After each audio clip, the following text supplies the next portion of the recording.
E aí, galerinha, tudo bem com vocês? Mais uma aula de produção textual comigo, professor Babs. E aí, como é que vocês estão? Tudo tranquilos? Eu espero que vocês estejam bem e principalmente vocês e todos à sua volta com muita saúde. Vamos lá, galerinha, a aula de hoje falar sobre artigo de opinião comigo, professor Babington Oliveira. Vamos nessa? Tamo junto? Valeu, vamos lá. O artigo de opinião, galera, é um dos gêneros mais comuns do cotidiano. Arrumar a cadeira aqui é bom que apoia o braço, a vida e bem, do cotidiano das cidades. Publicado normalmente em jornais, revistas e blogs, esse tipo de texto tem como função apresentar e defender um ponto de vista. Ou seja, galera, vamos entender que o ponto de vista do autor é considerado e é defendido. Então, um texto opinativo, ok, galerinha?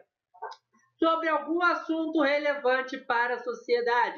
Não, saber se aquele vizinho namora aquela menina da outra esquina não é um assunto relevante, embora você ache. Ok, galera? Tô brincando, tô brincando. Pessoal, assunto relevante para a sociedade são coisas que, ao serem modificadas, vão fazer diferença para toda a sociedade, ok? Vamos lá. Muitas faculdades e universidades costumam solicitar aos seus candidatos que produzam artigos de opinião em seus vestibulares. O Enem também. Ah, viu? Rimou. Vamos lá, galerinha. Características. O artigo de opinião é um gênero argumentativo, ou seja, é um tipo de texto que defende um ponto de vista por meio de argumentos. Então, o que você tem que entender, galera? Porque sim não é argumento. Porque eu gosto não é argumento. Porque eu acho legal não é argumento. Tá ok? A linguagem usada no artigo de opinião costuma alinhar-se à norma padrão. Galera, tá fazendo um texto de concurso, a norma é padrão. Tá legal? Da língua portuguesa.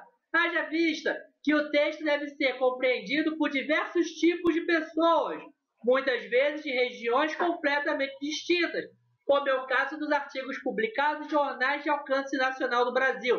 Mas o que você quer dizer com isso? Eu te explico, pequeno gafanhoto, que o texto que é escrito aqui no Rio tem que ser entendido em São Paulo, em Minas, no Rio Grande do Sul, no Pará, em tudo quanto é canto, em Brasília, ok? Então não adianta você botar um texto cheio de elementos textuais regionais. Por quê? Porque é um texto que precisa ser compreendido por todos.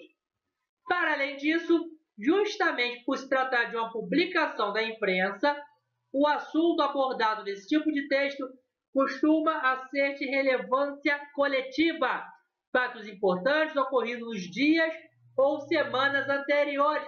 Mas como é que eu vou saber o que acontece nos dias e semanas anteriores? Meu filho, vai ver um jornal nacional, vai ver um JTV, passa na banca de jornal, lê a manchete e se informa. Informação conta ponto. Vamos lá, dando seguimento. Costumam ser os termos do artigo de opinião. Nesse sentido, o gênero tem uma função social clara: promover o debate público sobre as demandas da sociedade. Galera, o teu texto ele tem que fazer com que várias pessoas pensem sobre ele, para que possa haver um debate, para que o problema venha a ser resolvido, ok? Estrutura. Por ser um texto argumentativo, o artigo de opinião apresenta três partes fundamentais. Eu disse três. Introdução com tese. Os parágrafos de um artigo de opinião costumam ser reservados para apresentar o assunto abordado e, além disso, o ponto de vista defendido pelo autor. Chamamos esse ponto de vista de tese. No caso das redações escolares e propostas de vestibulares, é comum que somente o primeiro parágrafo da composição seja destinado a essa função, pois nesse tipo de produção textual, o número de linhas é restrito, ou seja, você tem uma quantidade de linhas, até 30 linhas, até 25 linhas, enfim, a presença das duas partes fundamentais da introdução de um artigo de opinião é a apresentação do tema. Você tem que apresentar o tema e mostrar qual é a sua tese, ok, galerinha? Então vamos lá, galera, vamos dando seguimento aqui. Desenvolvimento com argumentação. Uma vez que a tese é apresentada na introdução do artigo de opinião, é esperado que nos parágrafos intermediários, também chamado de desenvolvimento, apresentem-se argumentos que comprovem o ponto de vista. Como assim, Bárbara? Se eu acho que a política tem que ser renovada, eu tenho que explicar por que a política tem que ser renovada. Se eu acho, por exemplo, que, vamos usar, que a educação tem que ser modificada, eu tenho que explicar o porquê que a educação tem que ser modificada. Isso aí se chama argumento. Ok? Um argumento costuma ter duas partes, a fundamentação e a análise do fundamento. A primeira corresponde às informações, fatos, dados, referências, entre outros, que o articulista, ou seja, você que vai estar escrevendo, busca para embasar sua opinião. A segunda, ao trecho em que o autor relaciona explicitamente o fundamento utilizado com a tese defendida. Vamos lá, galera. Conclusão. A conclusão de um artigo de opinião costuma apresentar uma síntese, professor de português, do desenvolvimento do texto e em seguida reiterar, ou seja, confirmar a tese, agora comprovada pelos seus argumentos.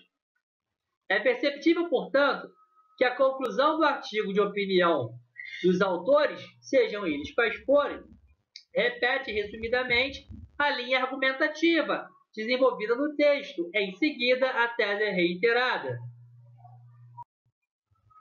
Agora, galera, a gente vai citar aqui como começar um artigo de opinião. Aqueles macetezinhos básicos. Presta atenção, pequeno gafanhoto. Como começar um artigo de opinião? A melhor maneira de começar um artigo de opinião é, antes de tudo, desenvolvendo um planejamento e um projeto de texto. Planejando e projetando antes de escrever. É muito provável que a composição resulte-se clara, coerente e bem fundamentada, ou seja, tenha base. Veja no próximo passo, no próximo tópico, um passo a passo de como escrever um artigo de opinião. Planejamento e projeto de texto. O primeiro passo da composição textual deve ser o da reflexão, leitura e organização das ideias a serem desenvolvidas no texto. Nessa parte, é necessário que o autor do artigo defina tema, sobre o que eu vou escrever, tese, o que eu vou escrever sobre aquele tema, fundamento de argumentação, como eu vou defender a minha tese, organização lógica do texto. Aqui define-se que deve haver em cada parágrafo, ou seja, qual será a trajetória discursiva usada pelo autor para defender seu ponto de vista. Galera, olha só. Se eu digo que banana previne cãibra, eu tenho que explicar por que a banana previne cãibra. Como que a banana previne cãibra? Essa é a linha, a organização lógica do texto que você tem que seguir. Tu não pode começar falando de banana e terminar falando de macarrão. Macarrão com banana, será que fica legal? Não sei. Não me lembro de comer banana com macarrão. Ah, esquece. Vamos dar seguimento. Rascunho. Isso é importante, galera. Presta atenção, pequeno gafanhoto. Uma vez que o projeto de lei já estiver definido, é o momento de transcrever as ideias projetadas na forma de texto em prosa. Ou seja, é a hora de escrever o texto na forma de parágrafos introdutórios, desenvolvimento e de conclusão. É muito importante que o rascunho seja um produto do projeto do texto e não se desvie da trajetória discursiva predestinada. Galera, olha só, isso é uma coisa muito importante. Você projetou o seu texto, legal, fez a base do texto. Vai fazer o seu rascunho. O seu rascunho não pode fugir da base do texto. Você não pode dizer no rascunho que você vai falar sobre A e falar sobre B. E o seu texto vai ser baseado no rascunho. Ok, galerinha? Dando seguimento para encerrar. Revisão. Por fim, após o texto estar praticamente pronto, resta revisar as questões de ordem gramatical, como ortografia, acentuação ou pontuação. Assim como no rascunho, não é aconselhável que o autor mude informações previamente projetadas e desenvolvidas nas partes anteriores. Galera, olha só. Quando eu falei para vocês, o texto tem que ser a base do rascunho. Se você, ou melhor, o rascunho é a base do texto, perdão. Se você começar a alterar, fica difícil. Você não vai ter um texto com uma linha bem definida. Ok? Espero que eu tenha ajudado. Espero que tenha dado tudo certo. Que você tenha se dado muito bem com essa aula. Galera, espero que todos estejam bem. Que Deus nos abençoe. Fiquem com Deus. Que Ele nos proteja e nos guarde. E lembre sempre, vocês se cuidam por mim. Eu me cuido por vocês. E logo, logo, a gente está dentro da sala de aula. Sem essa praga desse vírus para incomodar. Valeu, galera. Tamo junto. Fique na boa e até mais. Falou, valeu e fui!